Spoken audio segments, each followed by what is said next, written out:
أعوذ بالله من الشيطان الرجيم. بسم الله الرحمن الرحيم. الحمد لله رب العالمين، والصلاة والسلام على رسولنا محمد وعلى آله وصحبه أجمعين.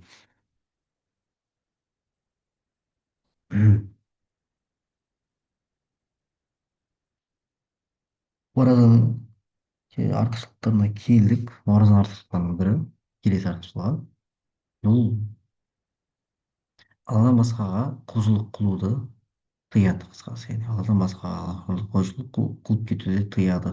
Яғни, мағынасы тааббуд деп айтамыз. Тааббуд Алладан басқаға құлшылық қылу. Тааббуд құлшылық қылу болса, Алладан басқаға құлшылық қылу, оларға мұқтаж болып қалу. Қысқасы, иә, сол нәрселерді себептерін есептейді, тыяды, үзеді. Қысқасы, әрі қарай бисмилля. اعلم يا أخي إن الإلف الإنسان لطعامه وشرابه ونكاحه. адам пенде мысалға қашан тағамменен, ішіп жеуменен, сусынменен және де некеменен, жыныстық қатынаспенен үздіксіз осылай жалғаса беретін болса, арасын үзбесе, мысалы, متى طال أمده فإنه يعبد الإنسان لهوائه وشهوته. Қашан ұзара беретін болса бұл нәрселер, соншалықты адам пенде не болады дейді, қалауына қалауына шахуатына не істейді дейді, құлшылық қылады, соған беріліп кете береді дейді.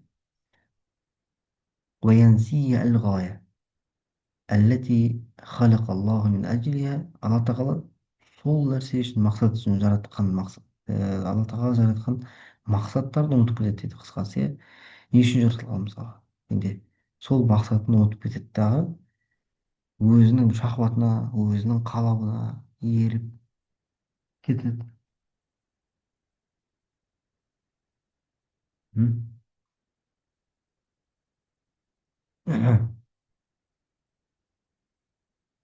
жақсы. والتي من أجلها أوجد الله له طعام وشراب.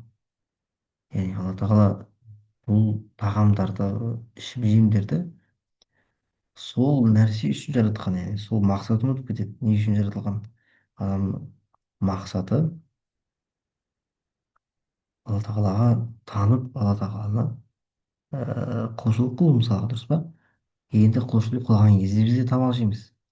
Тамақ жеу үшін құлшылық қылмаймыз бізде, құлшылық қылу үшін тамақ жейміз, иә. яғни өзінің мақсаты негізі құлшылық, бірақ ол мақсатын не істеп жіберді, маған ішіп жем қылып жіберді. яғни біздер тағамдарды не жейміз, алла тағалаға құлшылық қылуға жәрдем ету үшін, бізге яғни күш қуат алып құлшылық қылу үшін, иә. أصبح الأمور من طعام وشراب ونكاح هم العبد وشاغله. егер де адамның мақсаты ішу, жеу, жыныстық қатынас болып кететін болса, хаммал абд уашағалуху, яғни адамның несіне айналып кетеді бұл нәрсе, өзінің сол мақсатына айналып кетеді, иә, мақсатына айналып кетеді дағы. хаммал абд.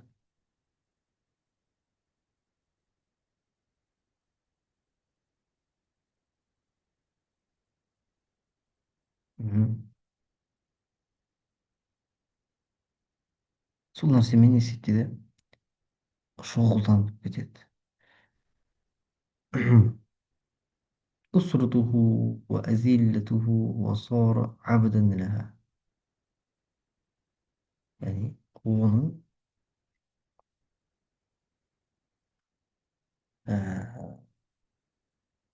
әсәр деген сөз біздегі, яғни өзінің қол астына алып алады, мысалы, соның әзилі деген сөз бізде өзінің төменіне алып алады. яғни адамның мақсаты тағам ішіп жеу болып қалса, ол не істейді дейді, тағам ішіп жеулер, нәпсі шахуаттары, қалаулары өзінің астына алып алады адамды, пендені, иә. сөйтеді де ол соның құлына айналып кетеді дейді. Қысқасы, соның құлына айналып кетеді.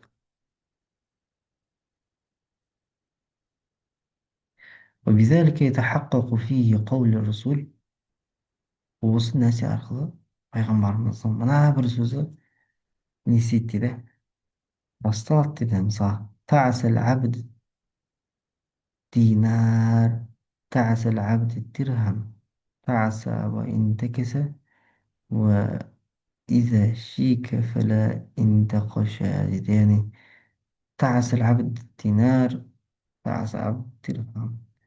Динар деген дирхам деген, динар деген алтын ақша, дирхам дегеніміз не? Дирхам дегеніміз ол күміс ақша мысалға.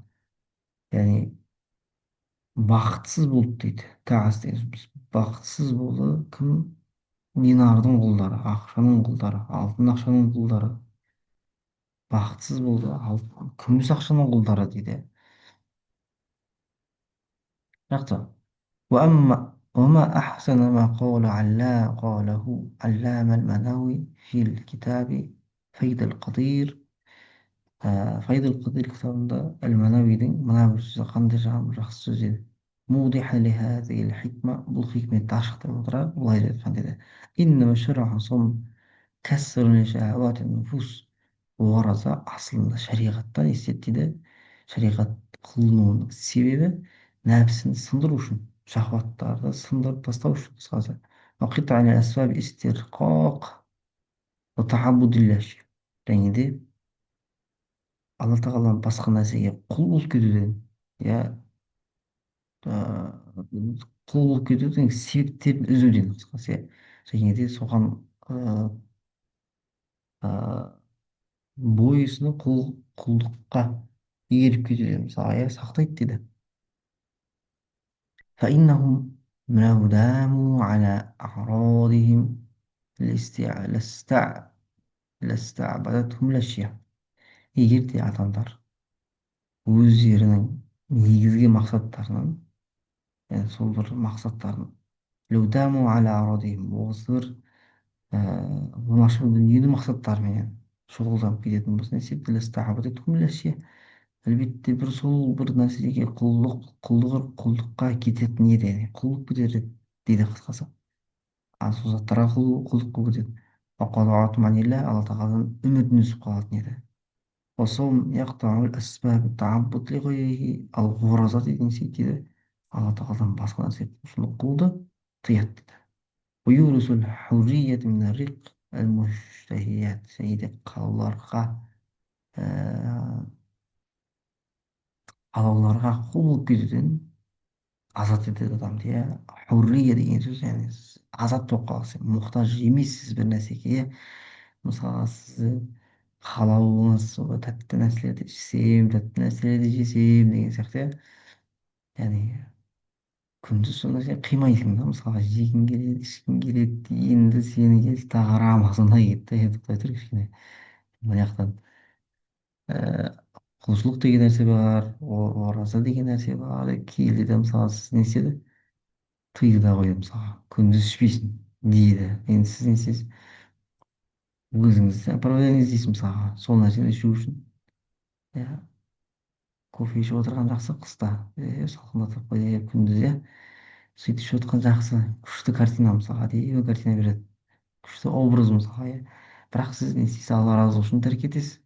қазір мысалға сіз өзіңіз шетел себептерді тауып алып, мысалға дәрігерлермен сөйлесіп, осындай деген сияқты себептерді іздеп тауып, ораза тұтынуға бір өзіңізді ақсайтын шығарсыз бәлкім. бірақ бұл жердегі хуррия керек бізге, яғни азаттық керек. бұл нәрселерден бізде құтылуымыз керек. қашап өзімізді қалауымыз бізді басқара береді мысалы, иә. омар радиаллаху сөзі бар ғой, мысалы деген, әрбір қалаған сайын сатып ала бересің бе деген, әрбір қалаған нәрсені сатып ала бересің бе мысалға. сондай болса, бұнда уже проблема деген сөз сізде. сіз өзіңіздің қалаған нәрселеріңізді әрдайым сатып ала беретін болсаңыз, сізде проблема бар, яғни сіз мақсатыңыз басқа, яғни сізді басқарып отқан нәрсе басқа, қалау сізді басқарып отыр деген сөз. сол себепті әрбір нәрсені сатып ала беруге болмайды. мысалға магазинге бардыңыз, мысалға жейтін нәрселерден бөлек, мен тек қана жейтін нәрсе айтқан жоқпын, мысалы киетін киім де болуы мүмкін, иә. мысалға магазинге бардыңыз, китайский товарлар толып тұр мысалға. Анау да керек, мынау да керек, анау керектен бөлек мысалға адам қалап тұрса просто аяту керек мысалы жақсы.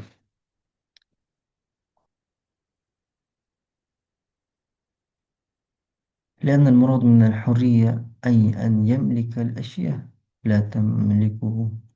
Асылында азаттық дегеніміз не? Ол сол заттарға ие болу дейді мысалға. Яғни сіз сол заттарға ие боласыз. Ол сізге ие болмайды. Ол сіздің иеңіз емес, сіз оның иесісіз. Иә? Қалаған уақытта тоқтатасыз, қалаған уақытта қаласыз деген сияқты. Иә? Иелік деген сондай. فإذا ملكته فقد فقد قلب الحكمة.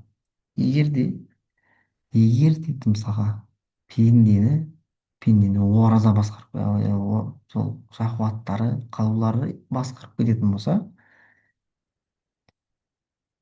жүректе даналық жүрегі дейді даналықпен сөйлеу даналықпен ойлану жүрек осы мәселе жүректегі даналықты не істейді дейді жоғалтып алады дейді. Жүрек даналықты жоғалтып алады дейді қашан егер де соның құлы болып кеткен болса дүниесінің құлы болып кеткен болса қалауының құлы болып кеткен болса даналықтың хикметін жүректегі даналығын жоғалтып алады дейді. فصير الفاضل مفضولا وأعلى أسفلا. абзал болған адам абзалдығы төмендеп кетеді дағы және өзгелерден төмен болып қалады мафтул деген сөзіміз уағала әсфәлән ал биік адамдар ұлылық ұлы адамдар қасиетті адамдар әсфәл болып қалады төмен болып қалады өйткені расымен де біздерге маңызды адамдық яғни адамдық маңызды біздерге ә, қарапайымдылық деп айтамыз ғой кейде биік дәрежеде тұрсаң дағы мысалға сіздің алдыңызда әдеп көрсетпесе сіздің алдыңызда мысалға сол бір нәрсесі яғни одағы бір хикметі даналығы көрінбесе ол не істейді мысалы сіздің алдыңызда қанша дүниесімен ғана сізден биік болып тұрады дағы қалған қасиеттері бар ғой енді мысалға тек қана дүние деген байлық деген қасиетпен ғана біздер есептелмейміз ғой адамда қадір қасиеті адамның қадір қасиеті ықыласпенен қарапайымдылықпенен мысалы иә сабырлылықпенен белсенділікпенен төзімділікпенен мысалға көптеген сипаттар бар мысалға мейірімділік деген сияқты иә осы сипаттарды тек бай екен деген сипатпен өзгелерді абзал қылып қоя алмаймыз мысалға байлық ол бүгін бар ертең жоқ мысалға байлық кеткеннен кейін сіз тәкаппарланған адамдар сіз менсінбеген адамдар сіз мейірімділік танытпаған адамдар бәлки сізге де осы істі қайталауы мүмкін егер де сіз секілді болса алла тағала сақтасын сол себепті біздер не істейміз бір күнде дүние алла айтады ғой туизу мән тәша уа тузиллу мән тәша қалаған адамды алла тағала дәрежесін биіктетеді қалаған адамды алла тағала төмендетеді дағы иә абыройын төмендетіп жібереді أغير الله أبغيكم إلها وهو فضلكم على العالمين. құран кәрімде мына бір аятты айтады иә бұл арас сүресінің 144 аяты кітапта 14 деп айтқан бірақ 14 емес 0 түсіп қалған сияқты 140-шы аят иә былай дейді алла тағала ағайруллахи әбғикум иләһән уһуа фаддалукум алал аламин. алла сендерді хақ дінді нәсіп ету арқылы өзге қауымдарды мерейлеріңді үстем етті үстем қылғанда сендерге алладан басқа құдай іздемекпін бе деп жауап берді яғни бұл жердегі алла тағала асылында бізді асқақ үстем еткен алла тағала яғни алла тағала үстем етіп жатқан болса ол тәзил киюді қаласа мысалға не істей салады төмендете салады алла тағала сол себепті біз алла тағаладан медет сұраймыз иә والهوى إليه معبود والصوم يورث قطع الأسباب التعبد لعبده. адамның қалауы бұл не істейді өзінің сол иесі болып қалады қысқасы сол қылатын нәрсесі болып қалады қысқасы والصوم يورث قطع الأسباب التعبد لعبده. енді ораза дейді мысалға пенденің құлшылық қылуына сол нәпсісіне еріп кетіп құлшылық бір құлына айналып кетуден не істейді дейді, тыйып тастайды дейді. алла тағала баршамызға разы болсын, оқуларымызды арттырсын, оразаларымызды қабыл етсін, тағажеттегі дұғаларымызды алла қабыл етсін. Ақыры дағуана, алхамдулиллахи раббил аламин.